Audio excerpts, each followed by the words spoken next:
Ring fight tournament ପାଇଁ ପ୍ରସ୍ତୁତି ବୈଠକ। रिंग फाइट एसोसिएशन पक्षरु सर्वभारतीय रिंग फाइट टूर्नामेंट ପାଇଁ पुरीଠାରେ प्रस्तुति बैठक अनुष्ठित होईची।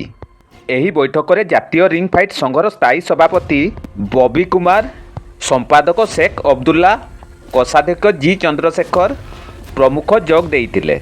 ओडिशा रिंग फाइट संघर सभापति नीलमणि महांत, संपादक पूर्णचंद्र महांती, छत्तीसगढ़ साधारण संपादक ओम प्रकाश कोटारिया, पश्चिम बंगर साधारण संपादक संजय विश्वास, सभापति अथर अली, जम्मूर सभानेत्री अंजलि शर्मा, हिमाचल प्रदेशर संपादक दीपचंद शर्मा, अरुणाचल प्रदेशर संपादक रामचंद्र सामंत समेत समस्त प्रदेशर प्रशिक्षक माने जोग देइतिले।